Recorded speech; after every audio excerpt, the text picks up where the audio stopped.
Filmo. Filmfakten. 5 Filmfakten über die Herbstzeitlosen. Bettina Oberlis gefeierter Publikumsliebling.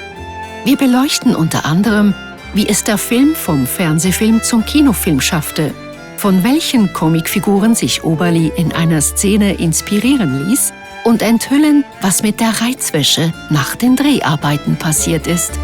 Das ist keine Reizwäsche. Was denn? Lingerie. Okay, Entschuldigung, Lingerie natürlich. Die 80-jährige Witwe Martha hat ihre Lebenslust verloren.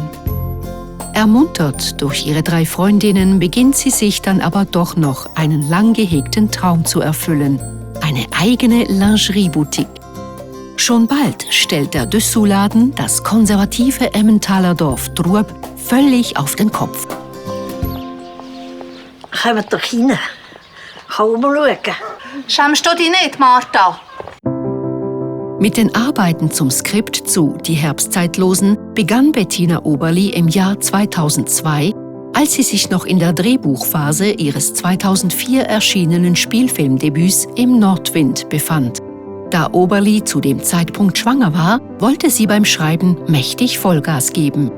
Die Investition zahlte sich aus, als das Schweizer Fernsehen 2003 auf der Suche nach Stoffen für Fernsehfilme für den Programmplatz am Sonntagabend war. Oberli reichte mit ihrem Produzenten Alfie Sinniger das Skript zu Die Herbstzeitlosen ein, welches dann zur Umsetzung ausgewählt wurde. Inspiriert wurde Oberli bei ihrer Geschichte unter anderem von ihren Großeltern väterlicherseits. Meine Großmutter hat selber so ein Lädeli, eine Tankstelle, eine Schneiderei und einen Coiffeurladen. Und das hat sie alles im gleichen Haus mit meinem Großvater zusammen. Und sie hat so viele Sachen gemacht und ist auch heute immer noch so aktiv, dass sie wirklich mehrere Figuren erfinden musste, dass sie überhaupt das alles in einen Film hineinbringen. Mit Ausnahme der Tankstelle kommen alle diese Geschäfte auch im Film vor. Für die Hauptrolle der kämpferischen Martha besetzte Oberli die damals 85-jährige Stefanie Glaser, die einem breiten Schweizer Publikum vor allem durch ihre Auftritte als Tante Elise in der Sendung Teleboy bekannt war. Du, sag mal, ist das der Gummibaum, den ich euch geschenkt habe? Ja. Oh, der ist aber schlecht zu Ursprünglich war Glaser jedoch nur für die Nebenrolle der Hanni vorgesehen, welche am Ende von Monika Gubser gespielt wurde. Für die Hauptrolle hatte das Filmteam zuerst die auch über die Schweizer Grenzen hinaus bekannte Lilo Pulver im Kopf. Doch schnell wurde den Machern klar, dass die Leinwandlegende keine Filme mehr drehen mochte.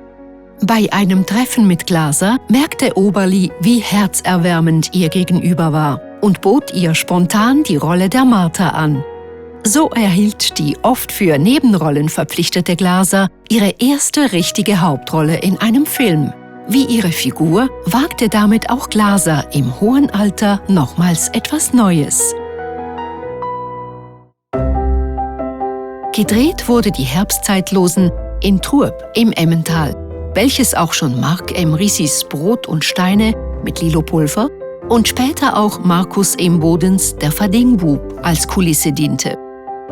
Produktion und Regie hatten sich für Trub entschieden, weil es einer der letzten Orte im Emmental ist, der noch einen richtigen Dorfkern mit Kirche, Beiz und Läden besitzt, durch den der Verkehr nicht ständig mittendurch fährt. Was meinen Sie? Habe ich Talent?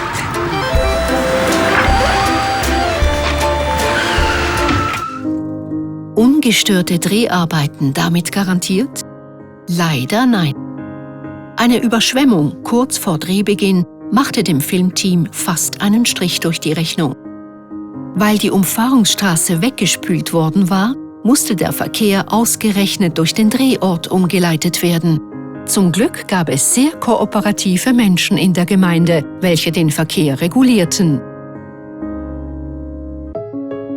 Zum Abschluss der Dreharbeiten gab es ein Dorffest, bei dem auch die extra für den Film angefertigten Lingerieartikel versteigert wurden. Als Auktionator waltete dabei ausgerechnet Manfred Liechti. Dieser verkörpert im Film den konservativen Gemeindepräsidenten Fritz Bieri. der das Vorhaben der Rentnerinnen zu sabotieren versucht. Morgen ist Chorfest. Und bis morgen ist der Schandfleck fort. Ja, entweder unternimmst du jetzt etwas oder ich. Immerhin hat Liechti damit etwas geschafft, woran seine Figur gescheitert ist: die Lingerie loszuwerden. Übrigens ließ es sich Oberli nicht nehmen, einen kleinen Verweis auf einen bekannten Comic einzubauen. Nein, es war nicht Betty Boop und ihr Strumpfband, sondern die 4 Dalton-Brüder. Die Verbrecherbrüder aus den Lucky Luke-Comics inspirierten Oberli zur berühmten Szene, in der die 4 Frauen die Dessous aus der Kleidersammlung zurückholen.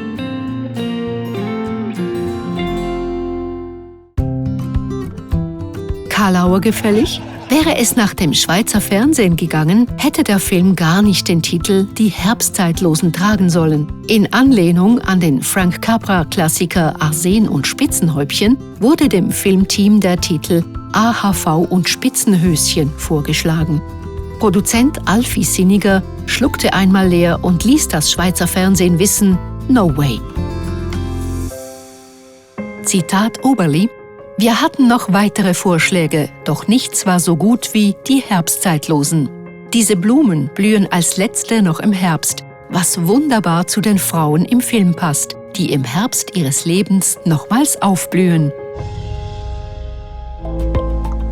Kein Mitspracherecht hatten sie dann beim Titel für die Westschweiz, wo man sich dann doch tatsächlich für die Schenkelklopfer-Variante entschieden hat.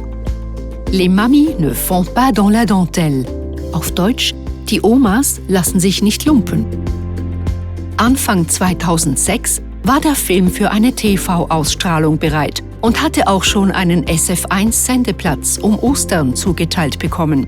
Doch dann spürte Produzent Sinniger, dass der liebevoll gemachte und gespielte Film eigentlich Kinopotenzial hätte und organisierte ein Screening mit Disney Schweiz. Dort war man begeistert.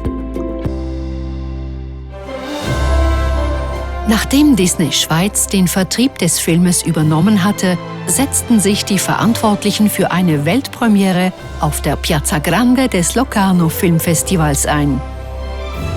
Der Film wurde akzeptiert und bei seiner Premiere am 4. August 2006 frenetisch mit Standing Ovations gefeiert. Stefanie Glaser erhielt während des Festivals zudem einen Spezialleoparden für ihr Lebenswerk. Merci miteinander. 2 Monate später, am 5. Oktober 2006, wurde der Film in die Schweizer Kinos gebracht und erwies sich als großer Hit. Über ein Jahr lang lief der Film in den Kinos, bevor er dann am 14. Oktober 2007 seine Free-TV-Premiere feierte. Bei seiner Fernseherstausstrahlung erreichte er 1,34 Millionen Zuschauer, was einem Marktanteil von über 58% entspricht. Mit solchen Einschaltquoten ließen die Seniorinnen so manches Top-Fußballspiel ganz alt aussehen. Die Kinos verzeichnen, auch dank Wiederaufführungen, bis heute stolze 600.000 verkaufte Tickets für die Herbstzeitlosen.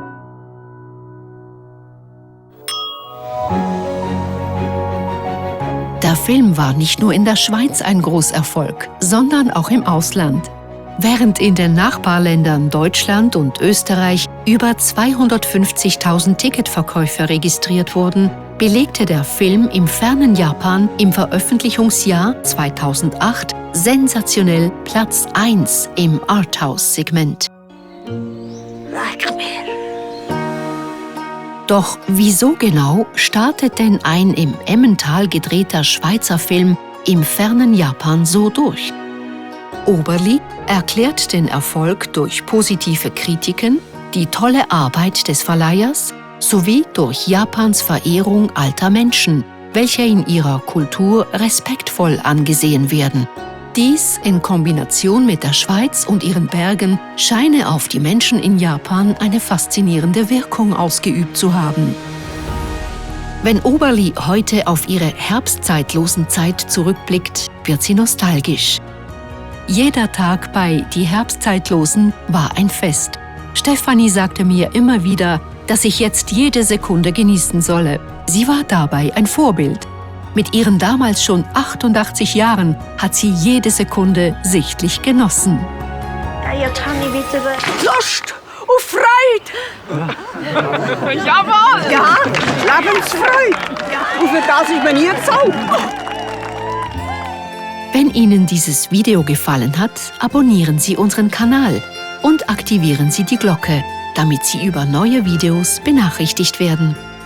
Schweizer Filme neu entdecken auf filmo.ch